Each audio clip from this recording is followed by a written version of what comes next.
మున్సిపాలిటీలు 116, కార్పొరేషన్లు 7. మున్సిపాలిటీల్లో కాంగ్రెస్కు 116కు 85 స్థానాలు వచ్చినాయి. అంటే సగానికి మించి కాంగ్రెసు గెలుచుకున్నది. ఇంకొక 5 కూడా యాడ్ కావచ్చు, ఇక్కడ ఇంకొక 5 కూడా ఇటు యాడ్ కావచ్చు. మొత్తానికి 85 స్థానాలను 85 మున్సిపాలిటీలను కాంగ్రెస్ గెలుచుకున్నదంటే ఇవి అత్యధికమైన మెజార్టీ సీట్లనే చెప్పాలి.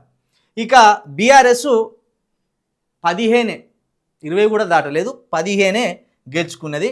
ఇక బీజేపీ 2 అంటే 2 గెలుచుకున్నది.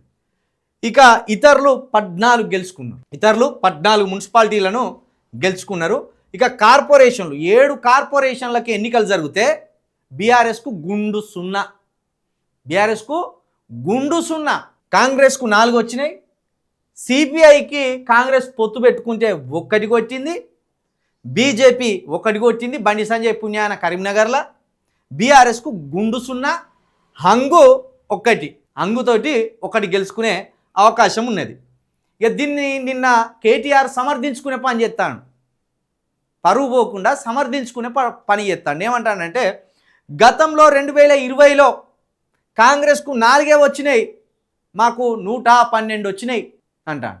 అంటే ఎప్పుడు ఓడిపోయిన వాళ్ళతో పోల్చుకుండేనా మన పని? ఇప్పుడు మన పర్ఫార్మెన్స్ ఎట్టున్నది? ఇంత వ్యతిరేకత ఉన్నది రేవంత్ రెడ్డి మీద అని రోజు మొత్తుకుంటాను కదా.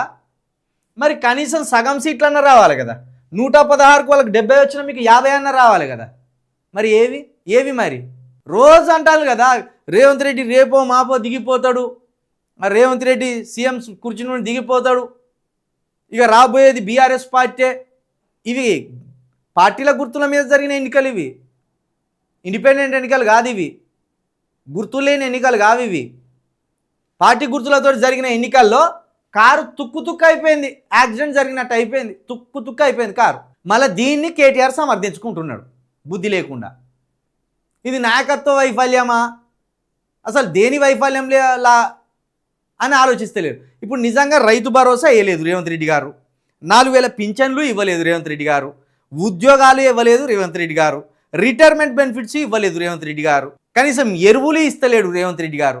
మరి ఇన్ని ఇవ్వకపోయినా 85 సీట్లను కాంగ్రెస్ ఎట్లా గెలిచింది అంటే ప్రతిపక్షం అట్టర్ ఫ్లాప్, బలవంతమైన వ్యతిరేకతను ప్రజల మధ్యలోకి తీసుకుపోతున్నారు కేటీఆర్ గారు. సరైన ప్రతిపక్ష పాత్రను పోషిస్తలేడు, రోజు వ్యతిరేకమైన వార్తలు అంతే తప్పించి గ్రౌండ్ లెవెల్లో బీఆర్ఎస్ని ఎందుకు ప్రజలు ఆదరిస్తలేరు? కాంగ్రెస్ మీద ఇంత వ్యతిరేకత ఉన్నా, కాంగ్రెస్ పరిపాలన అట్టర్ ఫ్లాప్ దిశగా పోతున్నా, కాంగ్రెస్ ప్రభుత్వం సంక్షేమ పథకాలు అందించకపోయినా, కాంగ్రెస్ ప్రభుత్వం అభివృద్ధికి ఆమడ దూరంలో ఉన్నా, మరి బీఆర్ఎస్ని ఎందుకు ప్రజలు అక్కున చేర్చుకుంటలేరు? బీఆర్ఎస్ అభ్యర్థులకు ప్రజలు ఎందుకు ఓట్లేస్తలేరు? అసలు బీఆర్ఎస్ వైపు ఎందుకు ప్రజలు చూస్తలేరు అంటే నాయకత్వ లోపం. గ్రౌండ్ రియాలిటీకి చాలా దూరంగా ఉన్నది బీఆర్ఎస్ పార్టీ. మళ్ళీ ఏ పాత దొంగలనే ముందు పెట్టి నడిపిస్తున్నది బీఆర్ఎస్ పార్టీ. గతంలో చెప్పందుకొని నియోజకవర్గంలో కొట్టిన లీడర్లనే ముందు పెట్టి నడుస్తున్నది బీఆర్ఎస్ పార్టీ. మళ్ళీ ఆ ముఖాలను చూస్తే బీఆర్ఎస్ పార్టీకి ఓట్లు ఎత్తలేరు ప్రజలు.